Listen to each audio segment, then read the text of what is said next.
Bien le bonjour, bienvenue à Final Cut Pro pour les nuls, l'épisode 4 où nous allons travailler sur notre ligne de montage en se servant des outils que Final Cut Pro nous offre pour justement nous aider à atteindre nos objectifs. Vous êtes prêts? On retourne à notre ordinateur pour travailler sur notre ligne de montage.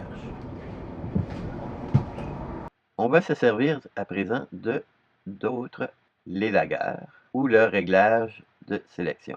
Mais avant de changer d'outil de travail, je vais vous montrer quand même à partir d'ici. Vous voyez la petite parenthèse qui s'affiche. Si je clique lorsque je suis sur cette parenthèse-ci, ça me permet de réduire la durée de mes clips. Donc ici, qu'est-ce que j'aimerais? C'est plus vers la fin ou vers le début? Vers la fin, donc on va ramener ça à un petit clip de quelques secondes. Ici aussi, la même chose, on va réduire ça à un clip de 4 secondes. A-t-il réellement 4 secondes? Si je clique ici, je peux jouer sur la durée en faisant 4, 0, 0, Enter. Et mon clip ici a exactement 4 secondes. Dans ce cas-ci, ici j'ai mon chevreuil qui quitte.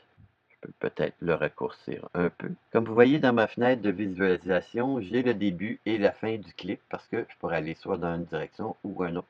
Bien souvent, ça nous permet de juxtaposer un peu les séquences. Je vais juste revenir à peu près ici.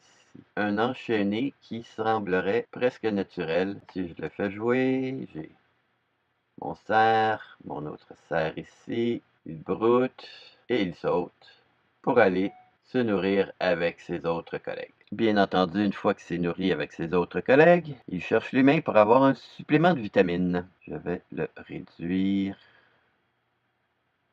C'est le début, c'est la fin. Tiens, on voit qu'il est joli ici. Donc, je vois mon début avec un zoom. C'est bien parfait. Il est un peu timide. Il recule. Bon, il décide de s'en aller. Je fais pas assez confiance en l'être humain. Je pourrais... La longueur est un peu longue. Par contre, la séquence entre le moment où il commence à reculer, comme ici, jusqu'à temps qu'il descende dans le fossé, est quand même assez intéressante. Mais elle est un peu longue. Ce qu'on fera, je vais mettre une marque pour me rappeler que celui-ci, je veux faire une intervention ultérieurement en rapetissant la durée, mais tout en gardant la pleine séquence. Donc, je vais faire un accéléré à cet endroit ici. Ici, j'ai mon cerf qui est un peu, qui se cache. Donc, encore ici, je pourrais réduire ma séquence pour jusqu'à ici, où on le perd de vue. Et rapetisser le début de ma séquence ici pour avoir un 4-5 secondes à peu près. Parfait pour celui-ci. Et là, je mets le tout en accéléré pour régler les autres ici. Prêt, on accélère le tout.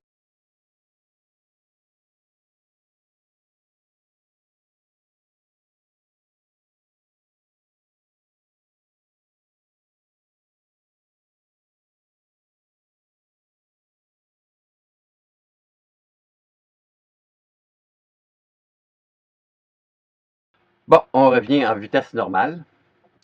Ici, la séquence est passablement longue. Ce que j'ai fait, je l'ai écouté. Et à toutes les fois que je voyais un mouvement d'oiseau intéressant, j'ai fait des marques. Donc, je vais faire plusieurs coupures pour donner que les séquences les plus intéressantes. Parce que c'est quand même une séquence qui dure, celle-ci 17 secondes, 7 secondes. Elle dure presque 2 minutes à regarder. Donc, je vais couper le tout en différentes séquences. Juste vous montrer et par la suite, je vais procéder à un accéléré. Donc ici, j'ai un petit oiseau qui rentre, donc je peux tout simplement venir raccourcir le tout. Et là, je vais me servir d'un outil ici qui s'appelle lame de rasoir. Je pense que pas besoin de définir qu'est-ce qu'une lame de rasoir. Si je viens, si je la sélectionne ou en faisant B, et que je me positionne où est ma ligne, et je clique.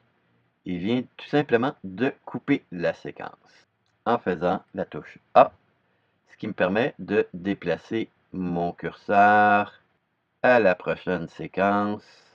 Je vais trouver une séquence. Ah, tiens, ça ici, ça semble bien. Donc, je vais me positionner avant que l'oiseau rentre. Que les deux oiseaux. Et voilà. Et là, au lieu d'aller chercher ma lame de rasoir et de couper, je vais faire commande B. Tout simplement, ça vient de couper ma séquence. Et là, je vais me déplacer par tranche de 10 images. J'ai mon deuxième oiseau. Et le tout quitte, je reviens d'image par image jusqu'à temps qu'il quitte. Je l'envoie 1, 2, 3 images de plus et commande B. Je garde cette séquence ici et je garde cette séquence ici. Et cette séquence ici, j'en ai plus de besoin, donc la touche Delete. Et voilà. Et je vais continuer pour le restant de nos séquences. Sauf que ici, l'autre séquence a bien suivi parce que le magnétisme était bien en action. Je vous sauve le tout, j'accélère.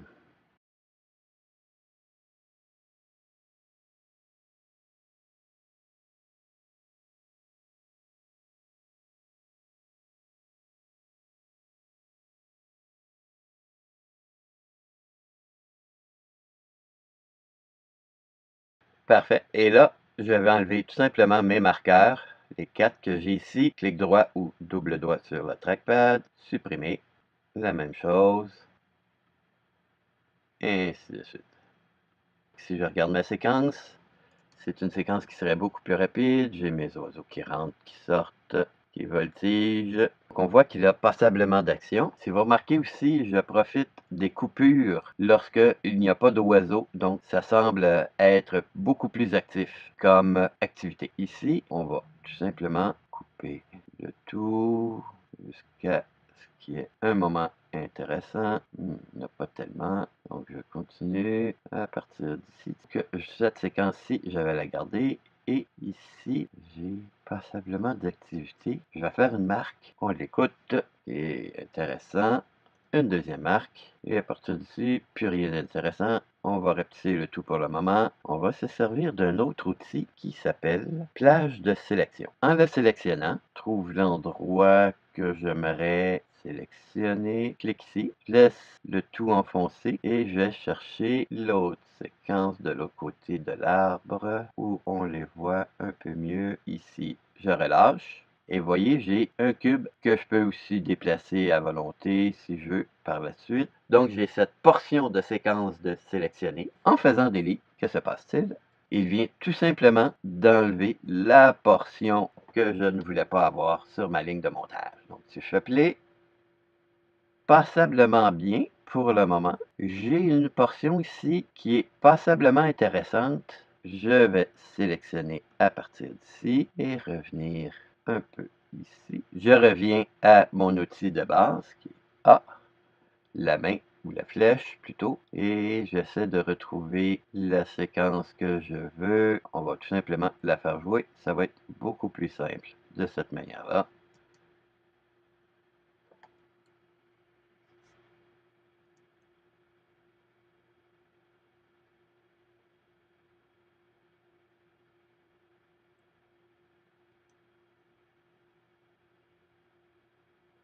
OK.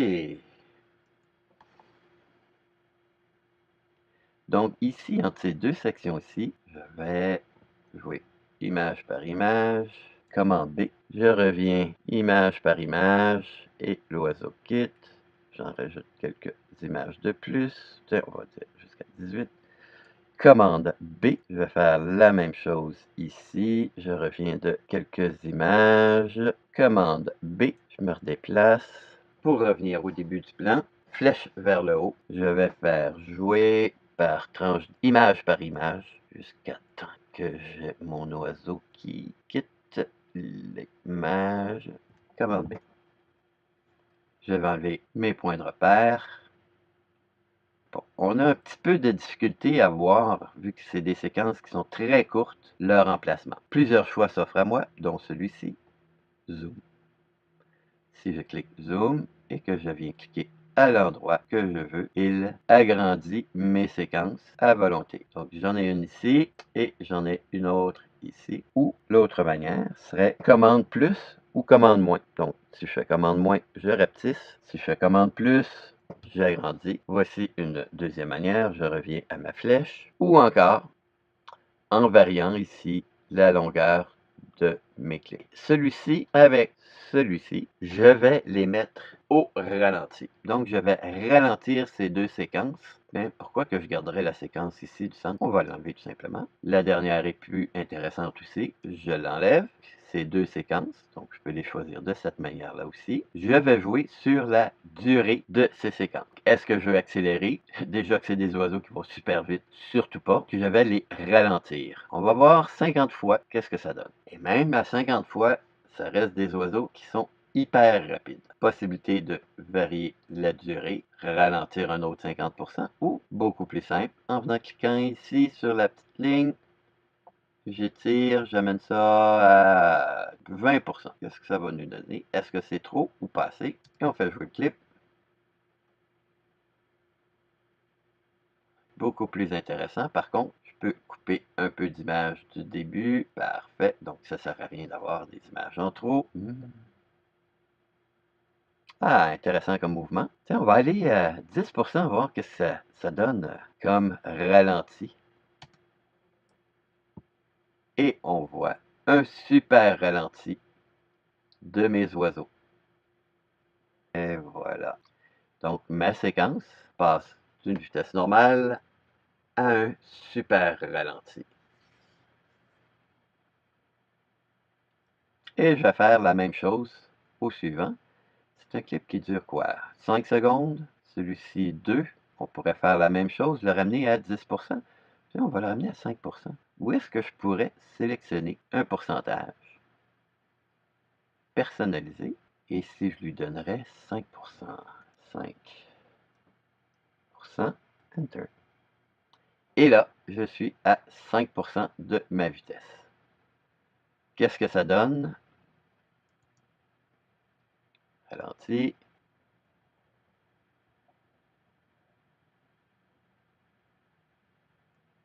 Et c'est assez intéressant, mais on va rapetisser le tout jusqu'à l'entrée en scène de notre oiseau, ses premières plumes. Puis à la fin aussi, on va et quitte l'image ici. On va dire que c'est bon. À 5%, j'ai mon oiseau qui rentre en scène.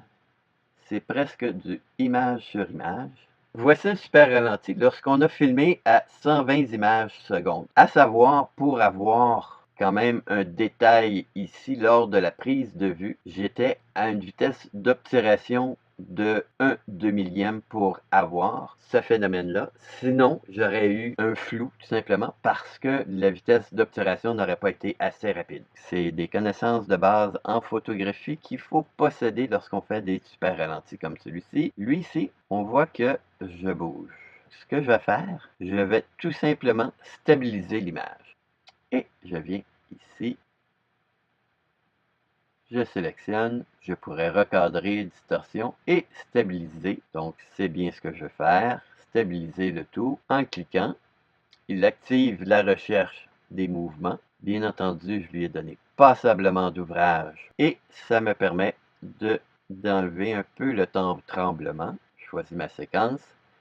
Et je peux encore là amener des modifications sur la stabilité, soit Inertial Cam, donc une caméra inertielle, Smooth Cam, donc ça a été automatique, ou aussi je pourrais me servir du lissage.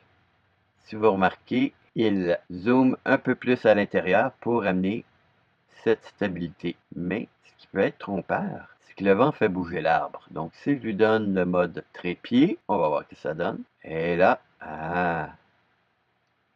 c'est comme si j'aurais été sur un trépied. Et en même temps, ça zoome un peu plus sur mon sujet que si j'aurais pas amené le tout. Et on voit ici les points blancs sur les séquences qu'il travaille présentement en arrière-plan. Là, on va aller s'occuper de notre autre séquence ici. celle-ci, qui est au-dessus de notre ligne de montage, qu'on appellerait le plan B, en anglais le B-roll. Je vais tout simplement venir ici, je vais tout simplement réduire mon image et venir la positionner tout simplement ici en se servant de la transformation. Si je vais terminer, commande moins, et voilà. On voit qu'il travaille en arrière-plan. Et si je fais play à partir d'ici, il passe d'un plan à l'autre. Et on voit simultanément dans la grande et la petite image les séquences. Donc, à partir d'ici, encore là, je vais faire la même chose. Donc, je vous mets en accéléré pour faire les coupures entre chacune des sections. Je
On vient d'exécuter toutes les coupures des deux clips. Donc, les deux clips sont coupés exactement au même endroit. J'ai zoomé un peu sur nos clips. Donc, ici, il ne se passe rien. Et je fais delete, delete. Et je vous mets en accéléré pour le restant.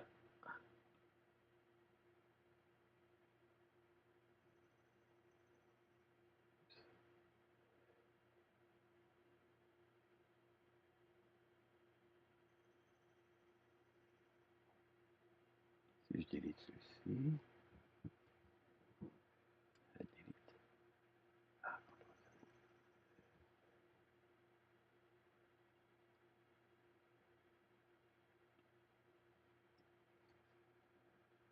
un autre truc pour bien sélectionner les deux clips, on peut tout simplement draguer comme ça et delete. Je refais la même chose ici et delete. Et si je viens me repositionner au tout début, comme vous voyez, chaque clip a créé son nouveau point d'ancrage aux coupures. Donc, si on fait un petit visionnement, j'ai mes oiseaux qui apparaissent et disparaissent des deux écrans simultanément. On voit qu'il y a une différence de teinte entre les deux clips. C'est sûr, c'est deux appareils différents. C'est une caméra ici Sony A7R II et ici c'est mon iPhone qui filmait. Ça va aller dans une troisième leçon où on va amener les correspondances de couleurs. On va revenir sur cette séquence-ci qui est un peu longue mais qui est quand même intéressant. On va se servir ici de l'effet, ce qu'on appelle Ken Burn, donc à partir d'ici, et dans le fait de recadrer, parce que je pourrais tout simplement recadrer à l'intérieur de l'écran, soit faire un trim, mais dans ce cas-ci, c'est ce que j'appelle l'effet Ken Burn, qui est celui-ci, où j'ai deux fenêtres qui apparaissent, le début de la séquence et la fin de la séquence. Je veux partir plein écran, je vais inverser le début et la fin, parce que je veux qu'ils partent avec le plein écran. Pour la suite, venir, si je me déplace jusqu'à la fin de mon plan, on va dire jusqu'à ici, il donne des petits bugs dans le cou de sa femelle, que c'est joli. Ce que je vais faire, je vais tout simplement cadrer sur mon couple. Et on va se mettre comme ceci, rapetisser encore davantage, et je vais lui dire terminé. Et si je viens me positionner au début de ma séquence, on va dire à 3 secondes, et que je joue, à partir de cet endroit-là, on voit qu'il zoome à l'intérieur de l'image, progressivement, donne des caresses à sa femelle, un petit peu l'oreille, la fin du zoom se fait. Ouais, c'est un peu long la caresse. Donc on va rapetisser progressivement. On va couper à l'endroit où l'autre mâle passe en arrière, juste ici, et on va faire commande B, et on va retrancher ce plan ici. Voici notre premier montage vidéo de compléter avec différents effets. Ici, je vais réduire un peu les séquences. Ici, j'ai un petit flou que j'aime pas qui s'est créé. Commande B. Commande B. On retranche. Et là, je mets un accéléré.